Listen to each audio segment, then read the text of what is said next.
প্রিয় দেশবাসী, আসসালামু আলাইকুম। মহান মে দিবসের শুভেচ্ছা। প্রায় 150 বছর আগে, 135-এর মতো হবে, 1886 সালে মে দিবসের ঘটনা ঘটেছিল। তখন দাবি ছিল, কোনো সময় ঘন্টা নির্ধারিত ছিল না, উদয়স্ত পরিশ্রম করতে হতো। অতএব শ্রমিকরা বলেছেন আমরা 8 ঘন্টা পরিশ্রম করব, এবং সেই দাবিতে আন্দোলন শেষ পর্যন্ত রক্ত দিয়ে, জীবন দিয়ে জিতেছিলেন শ্রমিকরা। অনেকগুলো বছর পার হয়ে গেছে, এখন আর পরিস্থিতি সেরকম নেই। এখন শ্রমঘণ্টা নিয়ে আর আন্দোলন নেই। তারপরেও মে দিবস আমাদের সামনে। মে দিবস মানেই শ্রমিকদের দিবস। শ্রমিকরা যেন ভালো থাকেন, কাজ ভালো মতো করতে পারেন, ভালো পরিবেশে করতে পারেন, এবং তারা যাতে কাজের ন্যায্য মূল্য পান, একটা জীবনযাপন করতে পারেন যেই জীবন তাদেরকে আরও বেশি করে উৎপাদনশীলতা, উৎপাদন ক্ষমতার যোগান দিতে পারে। কিন্তু এখন সারা বিশ্বে কোভিড চলছে 1 বছরের উপরে। পুরো পরিস্থিতিটাই বদলে গেছে। এখনকার অর্থনীতি, এখনকার সমাজ, এখনকার যে কোনো কিছুই আগের বছরগুলোর মতো কোনো অবস্থা দিয়ে বিবেচনা করা সম্ভব নয়। আপনারা সবাই জানেন, প্রায় সারা বিশ্বব্যাপী বলছে কোভিড বন্ধ করবার, মোকাবেলা করবার, এর বিস্তার বন্ধ করবার জন্যে সবচাইতে ভালো পথ হচ্ছে লকডাউন। মাস্ক পরবার কথা বলা আছে, নিয়মিত হাত ধোবার কথা বলা আছে, কিন্তু লকডাউনের কথা সবাই বলেন। এই লকডাউন নিয়েই এখন বিতর্ক আমাদের সমাজে। এই বিতর্ক ইউরোপে হয়েছে, আমেরিকাতেও হয়েছে। কিন্তু আমরা বারবার একটা কথা বলেছি, ইউরোপ আমেরিকাতে লকডাউন নিয়ে যে বিতর্ক, সেই বিতর্ক আমাদের এখানে না। ওখানকার লোকজন মুক্ত বায়ু চাই, মুক্ত আলো চাই, বাইরে যেতে চায়। আমাদের মানুষ বাইরে যেতে চায় মুক্ত আলো বাতাসের জন্য নয়, তারা কাজ চায়। কারণ ঘরের মধ্যে বসে থাকলে কাজ নেই, কাজ নেই মানে জীবিকার উপার্জন নেই, তাহলে বাঁচবে কীরকম করে? তাদের কাছে জীবন মরণের সংগ্রাম। অতএব অধিকাংশ মেহনতি মানুষকে বলতে শুনবেন, হয় করোনায় মরবো, না হলে না খেয়ে মরবো, একই তো। তার চাইতে চেষ্টা করি খেয়েই মরতে, খাবো, খাবার জন্য সংগ্রাম করব। আমরা সেই খাবার তাদেরকে দিতে পারিনি। গত বছর যখন এটা শুরু হয়েছিল, তখনই আমরা আমাদের দলের পক্ষ থেকে সম্পর্কে বিস্তারিত বলেছিলাম যে লকডাউন কার্যকর হতে পারে যদি আমরা অন্তত প্রান্তিক জনগোষ্ঠীর কাছে, যারা দিন আনে দিন খায়, তাদের কাছে খাবার পৌঁছে দিতে পারি। গত বছর প্রান্তিক মানুষ কী পরিমাণ ত্রাণ পেয়েছিল, আমি সংক্ষেপ একটা কথা আপনাদের কাছে বলছি। সরকারি প্রেস নোট অনুযায়ী গত বছর 26 মার্চ সাধারণ ছুটি ঘোষণা করার পর থেকে 26 জুন পর্যন্ত 3 মাসে সারা দেশে বিতরণ করা হয়েছে 1,86,789 মেট্রিক টন চাল। উপকারভোগী লোক সংখ্যা 7,11,18,995 জন। অর্থাৎ 3 মাসে একজন মানুষ গড়ে চাল পেয়েছেন 2.62 কেজি। প্রতিদিনের হিসাব করলে এর পরিমাণ দাঁড়ায় 14.55 গ্রাম। বলুন, এটা কোনো সাহায্য? মানুষের কোনো কাজে লাগে? মানুষের ক্ষুধা নিবারণ করে? এই 3 মাসে সাধারণ ত্রাণ হিসেবে নগদ বিতরণ করা হয়েছে 87,92,92,633 টাকা। উপকারভোগী লোক সংখ্যা 4,27,20,473 জন। অর্থাৎ 3 মাসে একজন মানুষ গড়ে আর্থিক সাহায্য পেয়েছেন 20 টাকা 58 পয়সা। প্রতিদিন হিসাব করলে এর পরিমাণ দাঁড়াবে 11.38 পয়সা। এই নিয়ে আমাদের সরকারের গলাবাজির সীমা নেই। বলা হয়েছিল 50 লক্ষ পরিবারকে, দরিদ্র পরিবারকে 2,500 টাকা করে দেবার একটা কর্মসূচির কথা, কিন্তু লুটপাটের কারণে প্রোগ্রামটা স্থগিত করা হয়েছিল। পরে সেই টাকা সাধারণ ছুটির মধ্যে বিতরণ করা যায়নি। বিতরণ করতে করতে বছর শেষ হয়েছিল, কিন্তু তখনও বিতরণ করা হয়েছিল 35 লক্ষ পরিবারের কাছে মাত্র। গগন বিদারী আওয়াজে সরকার উন্নয়নের ঢাক বাজায় প্রতিদিন, অথচ মানুষের চরমতম দুর্দিনে সাহায্যের নামে সরকার যা করছে সেটা স্রেফ একটা ফাজলামো। এটাই প্রমাণ করে কেন মানুষ ঘরে থাকতে চায় না। এবছর কি, গত 8 এপ্রিল দুর্যোগ ব্যবস্থাপনা ত্রাণ মন্ত্রণালয় জানায়, করোনার দ্বিতীয় ঢেউয়ের কারণে বিধিনিষেধ আরোপের প্রেক্ষিতে কর্মহীন মানুষকে মানবিক সহায়তা দিতে সরকার 572,9,27,000 টাকা বরাদ্দ দিয়েছে। প্রায় 1,24,41,900 পরিবারকে ভিজিএফ কর্মসূচির আওতায় এই আর্থিক সাহায্য দেওয়া হবে। পরিবার প্রতি 45 টাকা কেজি দরে 10 কেজি চালের সমমূল্য, অর্থাৎ কার্ড প্রতি 450 টাকা করে আর্থিক সহায়তা দেওয়া হবে। অপরদিকে প্রধানমন্ত্রীর কার্যালয় থেকে ঘোষণা করা হয়েছে, করোনা সংক্রমণ পরিস্থিতিতে নিম্ন আয়ের প্রায় 35 লাখ পরিবারকে 2,500 টাকা করে আর্থিক সহায়তা দেবেন প্রধানমন্ত্রী শেখ হাসিনা। বুঝতে পারছেন,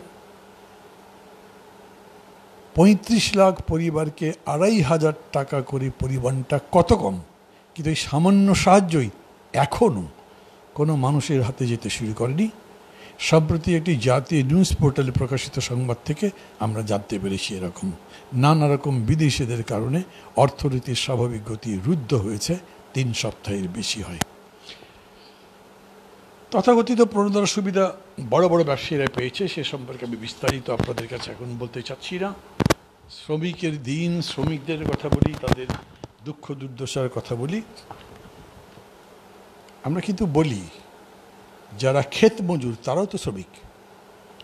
সবচাইতে বেশি ক্ষতিগ্রস্ত হয়েছে কৃষকরা।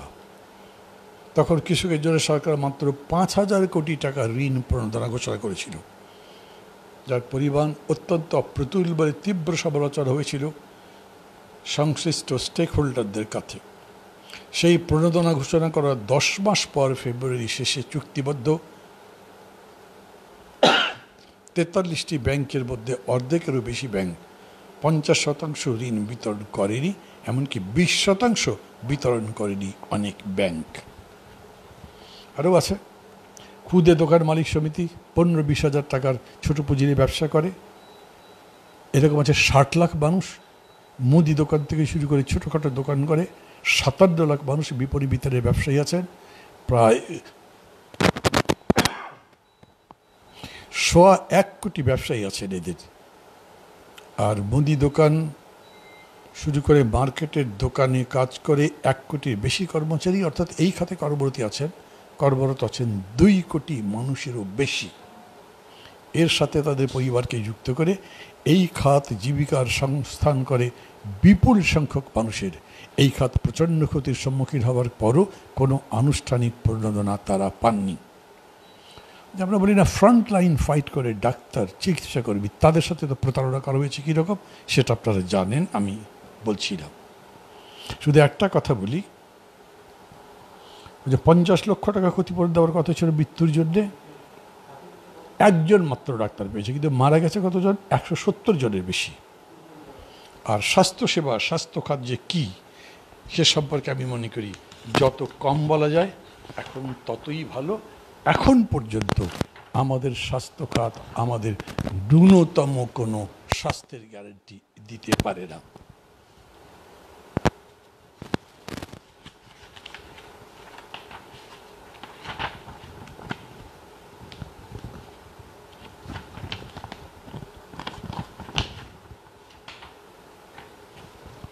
টিকার ঘটনা জানেন, আমি নিজে একটা টিকা নিয়েছি, আর একটা টিকা পাইনি এখনো। হয়তো পাবো না। অনেকেই অনিশ্চয়তার মধ্যে আছেন। কেন এমন হলো সেটাও ওই যে বিএনপির সাধারণ সম্পাদক বলেছেন, সরকার স্বাস্থ্যসেবার নামে আসলে ব্যবসা করছে। এই ব্যবসা একটা কোম্পানিকে দেওয়ার মধ্যে এই সমস্ত সমস্যা তৈরি হয়েছে। এখন আমাদের বক্তব্য আমি বলি, আমি আজকে দেখেছি জাতীয় পরামর্শ কমিটি সরকারকে 10টা পরামর্শ দিয়েছে। সেটা হচ্ছে অনেকটা আপনার বেল আউট পদ্ধতি, এক্সিট পলিসি। আমরা লকডাউন তো করতে পারছি না, লকডাউন থেকে কীরকম করে বেরিয়ে আসবো তার পলিসি 10টা বা 8টা প্রস্তাব দিয়েছেন। আমি খুব স্পষ্ট কণ্ঠে বলতে চাই, লকডাউন অর নো লকডাউন, মানুষকে রাষ্ট্রীয় সাহায্য দিতে হবে, না হলে মানুষ বাঁচবে না। আমাদের এই কথা বলবার কারণ হচ্ছে যে আমাদের আসলে করোনার আগে তো অবস্থা খুব ভালো ছিল না, করোনার অভিজ্ঞতা আরও ক্ষতিগ্রস্ত করেছে আমাদের, এবং তার ভিত্তিতে আমরা দেখছি জিডিপির উচ্চ হওয়ার হার, দেখা গেলেও দারিদ্র বিমোচনের হার আগের তুলনায় ক্রমাগত কমেছে, দারিদ্র বেড়েছে। শুধু সেটাই না, এই দেশের অসংখ্য মানুষ এখনও খাদ্য নিরাপত্তার দিক থেকে অত্যন্ত ঝুঁকির দিকে আছেন। শহরের 8% দরিদ্র পরিবার না খেয়ে ঘুমাতে যায়, 12% দরিদ্র পরিবারে খাবার নেই, 21%-এরও বেশি দরিদ্র পরিবারে পর্যাপ্ত খাবার নেই, 7% পরিবার কম পরিমাণ খাবার খাচ্ছে। সবচেয়ে মর্মান্তিক তথ্য হচ্ছে সারা দিনে এক বেলাও খেতে পায় না প্রায় 3% শহরের দরিদ্র মানুষ পরিবার। এই তথ্যগুলো কোনো সরকার বিরোধী দল কিংবা থিঙ্ক ট্যাঙ্কের না, the urban socio economic assessment survey 2019 নামের এই জরিপটি পরিচালনা করে রাষ্ট্রীয় প্রতিষ্ঠান বাংলাদেশ পরিসংখ্যান ব্যুরো। 2019 সালের 8 থেকে 26 ডিসেম্বর পর্যন্ত জরিপটি চলে, অর্থাৎ বাংলাদেশের প্রথম করোনা শনাক্ত হওয়ার অনেক আগেই জরিপটি পরিচালনা করা হয়। তখনই দেশে খাদ্য নিরাপত্তা পরিস্থিতি এত ভয়ঙ্কর ছিল।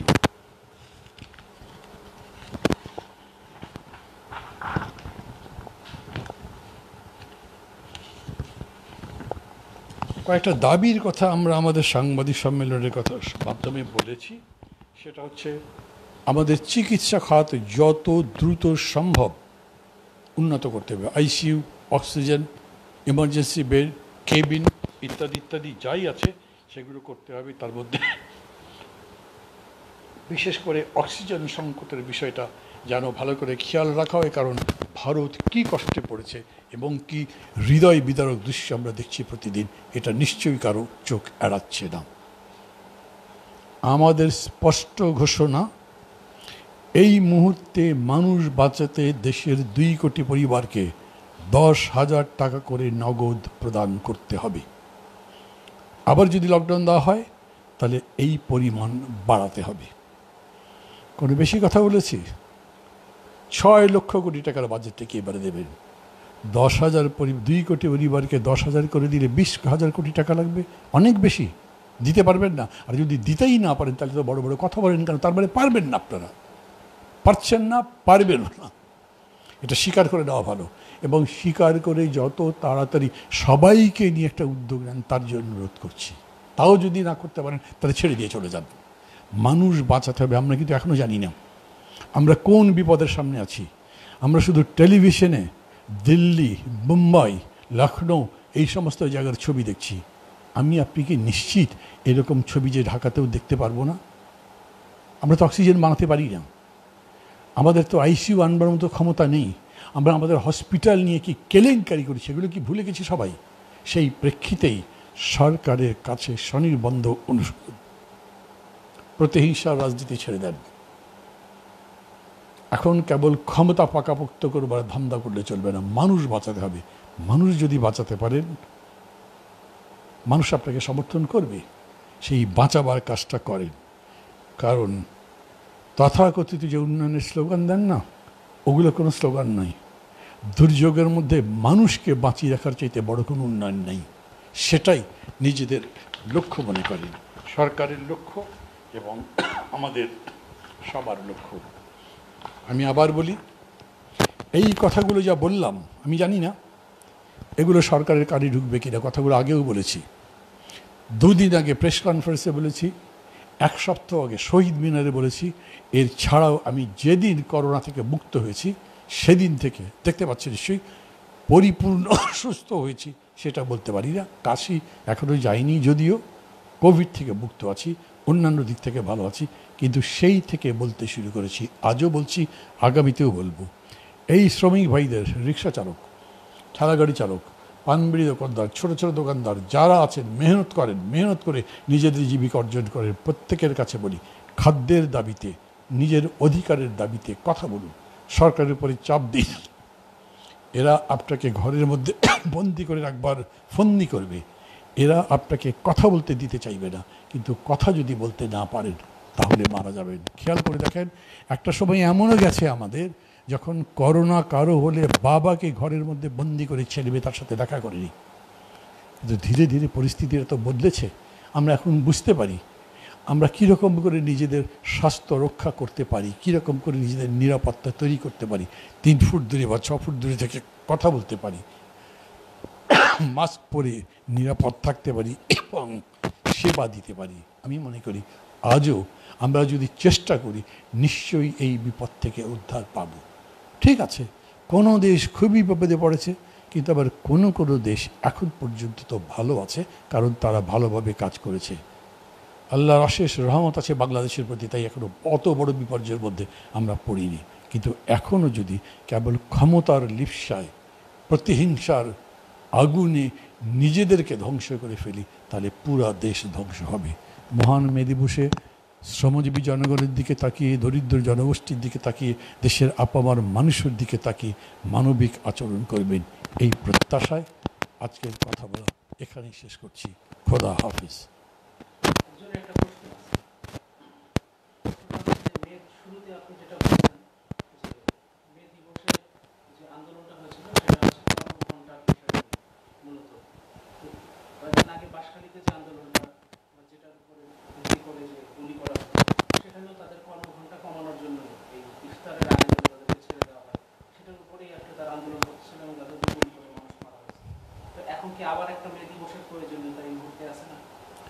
আমি আপনার কথা সম্পূর্ণ সমর্থন করছি। আরেকটি মে দিবসের প্রয়োজনীয়তা আছে কিনা সেটা আর এক রকম করে প্রশ্ন করা।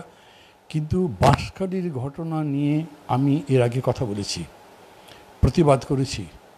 আমরা কয়েকটা দল মিলে যে মাঝে মাঝে কিছু কিছু প্রয়াস চালাই, সেখান থেকে ডক্টর জাফরুল্লাহ সহ অন্যান্যরা, যেহেতু আমি অসুস্থ ছিলাম আমি যেতে পারিনি, তারা বাঁশখালী গেছেন, দেখে এসছেন। ফিরে আসবার পরে তারা পরিস্থিতির পরে সংবাদ সম্মেলন করেছেন, সেই সংবাদ সম্মেলনে আমি উপস্থিত ছিলাম। এই কথাটা আমি আজকে আবারও বলতে পারতাম, নিশ্চিত একটা ঘোরতর অন্যায় করা হয়েছে। আজকে পত্রিকাতেও দেখেছেন আপনারা, অনেক বুদ্ধিজীবী মিলে চীন সরকার সহ যারা ওইখানে কাজ করছেন তাদের উপরে বিবৃতি দিয়েছেন। এত বড় নিষ্ঠুর আচরণ কেন করা হলো, তার জন্য ক্ষমা প্রার্থনা করা হোক, তার জন্য তাদেরকে ক্ষতিপূরণ দাও। নিশ্চিতভাবেই তাদেরকে কাজ করবার পরিবেশ, নিরাপত্তা এবং শ্রমঘণ্টা মেপেই যাতে কাজ করবার ব্যবস্থা করা যায়, সেদিকে আমি দৃষ্টি দেবার জন্য বলি। দুঃখজনক হচ্ছে আমাদের সরকার এ ব্যাপারে কোনো কথা বলেনি। আর এরকম একটা পরিস্থিতি হয়েছে, মানুষ গুলি খেয়ে মারা যায়, আর পুলিশ বলে কিংবা সরকার বলে মানুষেরই দোষ, ওরাই সমস্ত নিয়ম শৃঙ্খলা ভেঙেছিল। যারা গুলি করেছে তাদের কোনো দোষ নাই, যারা গুলি করবার নির্দেশ দিয়েছে তাদের কোনো দোষ নাই। মনে হয় জীবন তাদের কাছে একেবারে খোলামকুচির মতো, মানুষের জীবনের কোনো মূল্য নেই, এরকম করে তারা আচরণ করে। তাদেরকে আরও ভালো করে, আরও কঠিন করে, আরও শক্তভাবে, ঐক্যবদ্ধভাবে, জোরদারভাবে আমাদের প্রতিবাদ করতে হবে। যেরকম করে মে দিবসে শ্রমিকরা গেছিল, শুধু শ্রমিক নয়, সমস্ত মানুষ করোনার এই ভয়াবহতা বিবেচনা করে একসাথে জেগে উঠবেন, এই আশায় যিনি প্রশ্ন করেছেন তাকে আবারও ধন্যবাদ জানিয়ে আমি আমার কথা বলা শেষ করছি।